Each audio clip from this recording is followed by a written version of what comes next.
Hey family, friends, and followers, my name's Hannah Hilsebeck and I'm Miss Rodeo Iowa 2015. As you can tell, I'm talking to a very special lady in professional rodeo right now, the current world champion barrel racer, Fallon Taylor.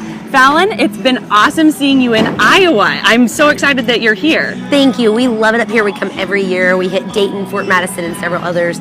We love the weather. We love the people. It's just a ton of fun every time we come. So I know your normal horse is obviously Baby Flow, but is there a way that you decide which horse to ride? Is it based on the arena, or do you just take your best horse out there? You know, this time of year in the fall, we typically give her a break. This year, we were able to get our qualification done in 46 rodeos. Oh, awesome. So we took her immediately home. She hasn't had a break in 4 years, so now I'm just seasoning colts. So, you know, in Fort Madison, I know that it's a really big arena with a really large, vibrant crowd, so I ride something that's used to that. So tonight I'm going to be riding a horse named Caliente Cafe, and she's one that's a little bit more seasoned than my other young horses. Awesome, that's so neat. So barrel racing has its own set of equipment. What equipment do you use to barrel race? Well, we use tons of different equipment. We use different equipment when we practice than when we are actually in the arena. I use a helmet. A lot of people use a cowboy hat. We obviously have a saddle, split boots for the front and back to protect our horse, bell boots, which I don't use on Baby Flo, but those protect the front feet. She's scared to death of them. And then we use our bit and bridle, and then optional spurs and whips. I don't use those, but we do have those on different horses, depending on the different styles. Now, this is just a question that I've heard about you, and I'm sure you've heard this too, that you think about people saying that you're an aggressive rider. You know, I try to hustle as much as I possibly can, and with that, I'm riding the smallest horse on the circuit. So I have to be very careful to not override, so I just get up over top of her. And she's like playing a video game.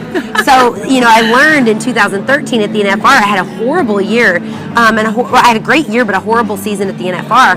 And I learned that I can't hide that aggression. I have to be true to myself, and I have to ride up over top of my horse like I do everywhere else. And it made for a very successful season in 14. Well, it's a very unique style, and I can pick you out, you know, anywhere where you're riding just because of your style. You can see me in the dark, though, the way I dress. Yes, too. that's very true. And I have to tell you this. I don't think anyone else knows this, but you are the inspiration for my horsemanship outfit at the Miss Rodeo America competition. So I'll have to, you know, Snapchat you a picture or something. See a picture. So that's awesome. Yes, I definitely used you as some of my inspiration for that. What's the hardest part about barrel racing? The hardest part about barrel racing is not the barrel racing. The hardest part about barrel racing is providing a perfect place for your horse at every single tour stop that we go to. The hardest part is rebuilding our barn environment. And so that means that even if it's 12 hours, 14 hours, or 4 hours between a rodeo, and we've had no sleep, no food, no electricity, etc., the horses have to have the same level of care, the same standard of care at every single place we go, regardless if the fairgrounds provides that or not. So we have to make sure that regardless of what the fairgrounds provides us, the Baby Flo has got a perfect place to sleep and rest, even if that means I don't get rest. Gotcha. That's honestly a good horsewoman. That's just good horse care right there. Hardest part of the whole journey. So how do you handle bad runs? And a bad run could be, you know, bad footing in Dayton, running in the dark, possibly. How do you handle a bad run? I think it's all an adventure. So if you think of it as one big adventure and don't break it down into each little run and then tear it apart, I've always said I don't want to be on an emotional roller coaster. It's taken a lot of years and a lot of maturing in my sportsmanship to learn that every run is a journey and every run is a piece of a bigger picture.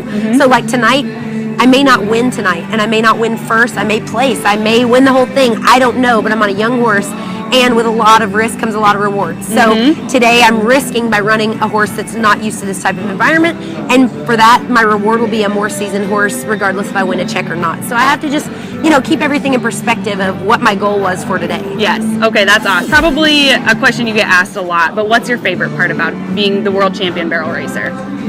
Oh my gosh, it was something I've worked for so long. I don't think there's one favorite part. I guess maybe my favorite part is that it can never be taken away. So regardless if you get to say that I'm the reigning world champion, or next year I'm a past world champion, or 30 years from now, you know, I'll still be a world champion. It's an accomplishment that will always be there, and it's something that I can hang my hat on and say, okay, I climbed Everest, I did that. Yes. And to me, that's just the greatest thing about it. Well, Fallon, it's been a blessing getting to do this video with you and meeting you. You're a social media guru, so you're fantastic. But thank you very much for taking the time to do this with me. Thank you. Of course. And from Ag Scenes to Rodeo Queens, this is Miss Rodeo Iowa, Hannah Hilsebeck.